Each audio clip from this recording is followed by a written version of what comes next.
come outside to shoot a vlog, and of course, neighbor crew is there. Oh well, it looks like they're doing a pretty good job.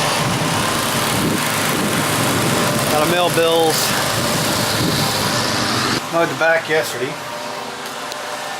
Weed eated the whole place. It's taken 2 trips now, the weed eater. It's overheating, I think. It quit. The symptom is it'll idle fine, but you get a little gas, it'll quit. Let it sit for 10 minutes, and it runs for another 20 minutes or so. And you'll get good life out of it, and it'll rev and everything, and then it'll start doing it again. So I'm thinking it's overheating. The other one just quit starting. This one quit starting. So I bought this one because I don't know anything about weed eaters.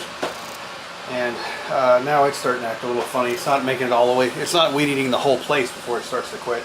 It's a couple of years old. I think it just needs a tune-up. But what the hell do I know about weed eaters? I tried looking online for how to tune up your weed eater videos, and it's like you gotta fish a filter out of the gas tank and clean it, or take the gas line off and flush it out. It's like, oh my god. You know, it's only like $100 for another one. That's the problem.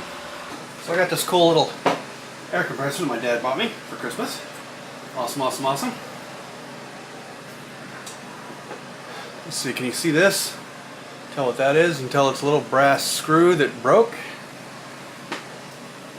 That came off of here. This broke. I'm going to have to unscrew all this and take it out. My father showed me where to get this from Sears, so that's kind of where I'm going.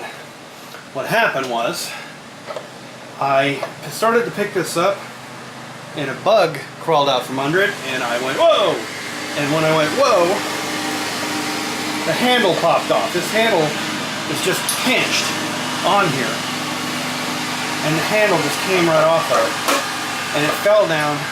And of course, what did it hit? It hit the most expensive part on here. $16 plus $6.25 shipping from Sears. Thanks, Sears.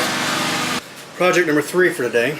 I paid bills, mailed them, and I looked at my air compressor and ordered the part for it. My father showed me where the part was as well. What I have here is a little USB drive that I'm using to read audiobooks with. The reader that I have is from Bard. I forget what that stands for, but it's the old lighthouse for the blind place. It just takes a regular USB drive now, thank God. So I download books from them, put it on here, and it only works in that reader, and I am able to read books. It's the most amazing thing in the world. I read books all the time now. It's great. My old drive didn't have a light, and it was great. It worked really well for this reader because, of course, I listen to them at night. It's got a sleep function. It's great. Hit it, get 15 minutes, hit it again, you get 30 minutes, blah, blah, blah. This sucker is like a beacon. It glows in the frickin' dark. And I mean bright. So it's, I mean, and the funny thing is, they could not have made it more annoying, I don't think, and not have made it like without making it a strobe light. What this does is it slowly lights up and then goes dim in red when it's doing nothing, and then when it's doing something, it blinks. So if you're reading to it or writing to it, it blinks, and if it's doing nothing idle, it slowly fades in and slowly fades out. Who the hell came up with that? That's ridiculous. So we have a fix. Dun dun dun. Step 1, find the end of the tape. Wow, this is old garage duct tape. Really super sticky and all brittle, and doesn't even sound like tape anymore when you bring it apart. I don't care. Go around once there. The mechanism will never work again. I don't care. This tape is so bad that it won't tear, so I'm going to have to cut it. I wonder how old this tape is. Tap it there.